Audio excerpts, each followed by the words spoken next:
What's going on, guys? So today I'm going to be making a water polisher for an aquarium. This is a very quick and easy one. For this project, I'm going to keep it really simple. These two are your main items, right? This is your container that's going to house the whatever media or filter floss, whatever you want to put in here. And this tube will be your rise tube or whatever. This is just a piece off of an old Eheim hang-on back or Eheim filter that I had. Just had it laying around. I like that it had a lip here, so I can have it, nice and snug on my container. Tools to make this a real filter is a knife, and what I'm also using is a soldering iron that you can't see. It's off camera. When it comes to choosing your water polisher or the container that you're going to use to house all your media, it all boils down to what container you want to use, right? How much media you want to stuff in, how little media you want to stuff in, if you like the shape of the filter itself, things like that. The reason why I don't like using these types of water bottles is because it's very flimsy. Yeah. And one little nick would make a dent in your water bottle, and it just doesn't look right. Like every time you take this out to clean, you're gonna smash it up a little bit. It's gonna have like dents. It's gonna look kind of ugly. And another reason why I don't like water bottles is when you cut this off or remove this label, you're gonna have this sticky stuff here, and I don't think this is good for your fish.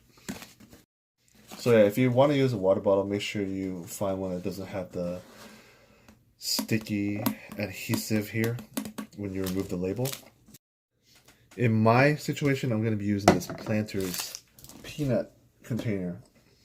Reason being is once you take off this sticker,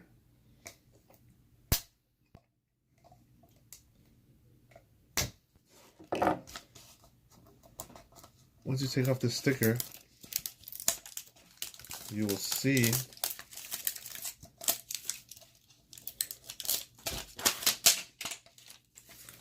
damn.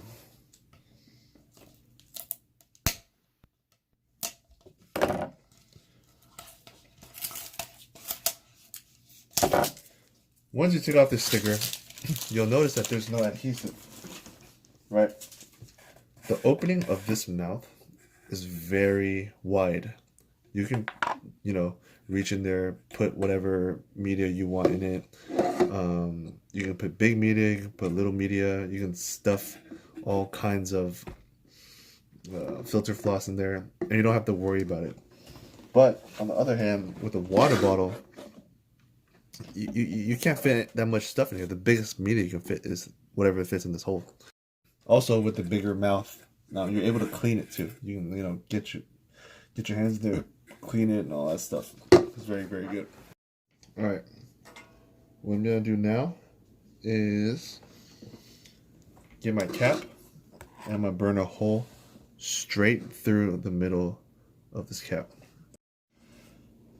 And make sure you take your time, because you can always burn a hole bigger, but once you burn the hole too big, you have to start over. Yeah.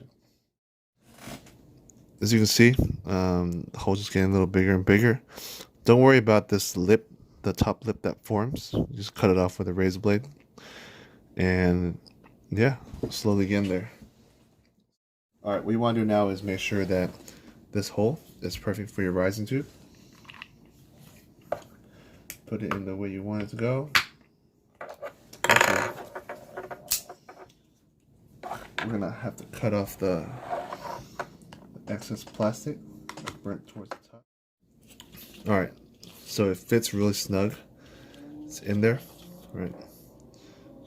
Rise tube to the cap. And what you want to do is, while it's snug, you want to push it so it goes in all the way to the lip. Be careful, top might crack like how it just did. Now for the body, what you're gonna want to do is you're gonna want the water to flow from the bottom all the way to the top up the lift tube. So ideally you're going to want to poke holes towards the bottom. If you poke holes in the middle, the water's going to go from the middle up, and all this area right here is not going to have anything. Sometimes with bottles like this too, you might want to put like marbles or gravel towards the bottom. If it's like that, then yeah, go ahead and poke holes towards the middle. That's gonna be what I'm doing, but a little bit more on this side because this bottom half is gonna be filled with either sand or gravel. So what you're gonna do is just grab your soldering iron and just poke your holes. Right. So I finished burning all the holes towards the bottom. It's not that even, but you know, it's that bottom row. And another thing I like to do is I like to burn a hole for my airline. Actually, I should get my airline. Alright. When you're burning a hole for your airline, make sure you have actual airline on hand. You don't want to burn a hole too big to the point where the airline isn't snug and it will just be useless. Or you want to burn a hole too small and then fucking your airline your airline doesn't even fit.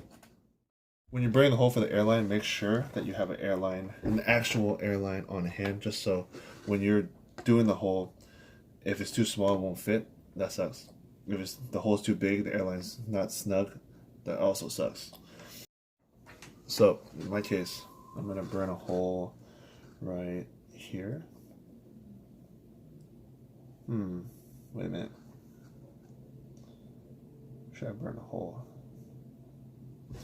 I'm actually gonna burn a hole at the top of the cap right here.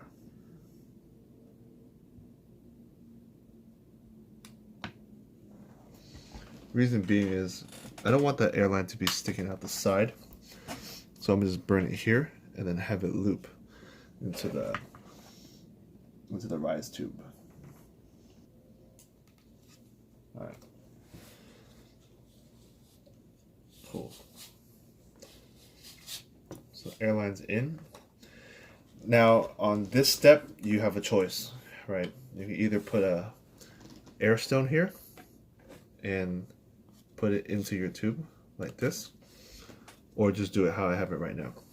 This is now your filter. What you're gonna do is you're just gonna put a bunch of filter floss in here, and you're ready to go.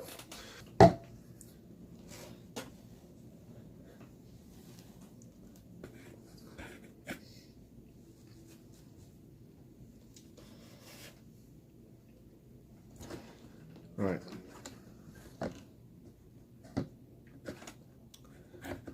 And that's basically it.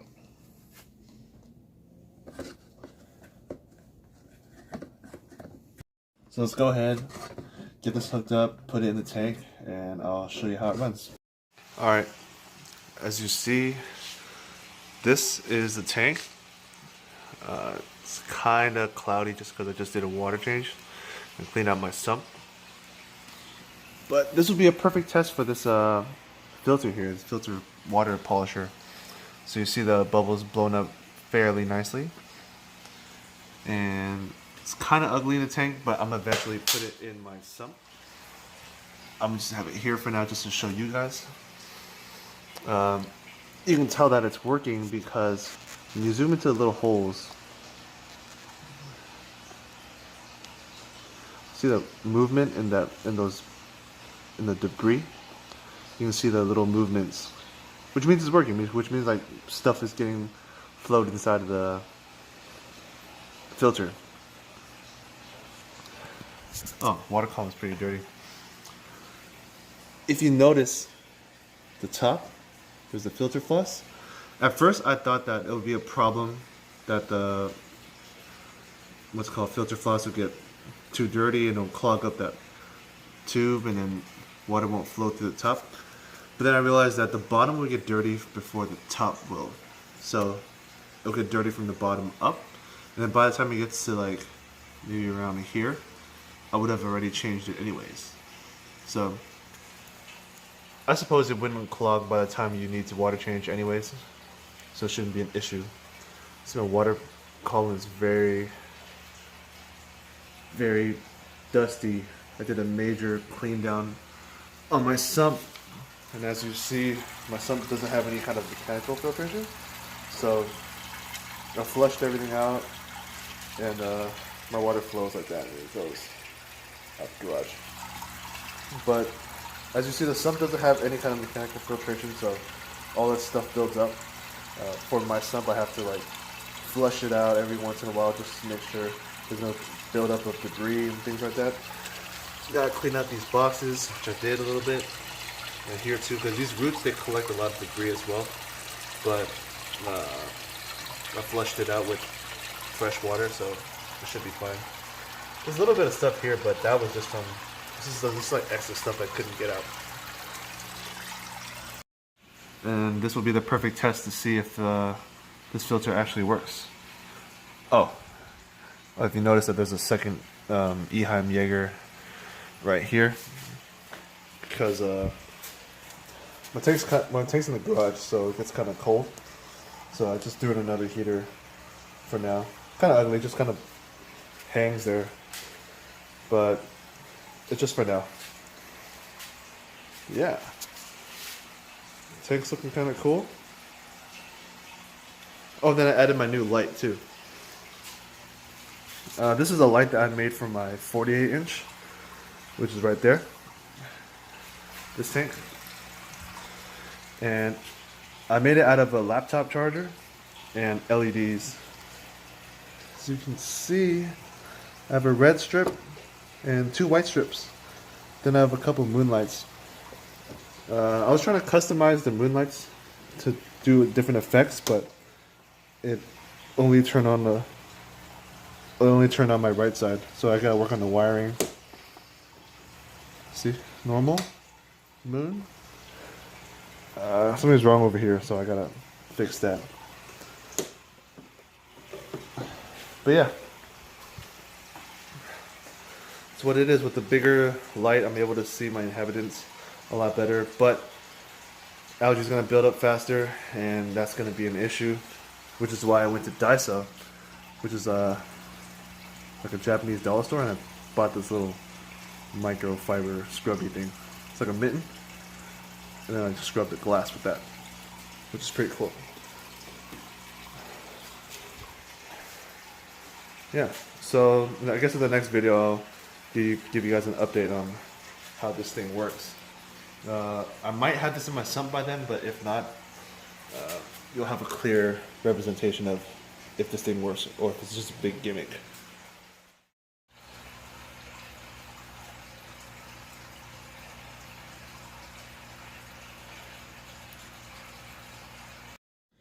Hope you enjoyed the video. Very, very simple video for a very, very simple filter. Hope you guys enjoyed this one, and thanks for watching.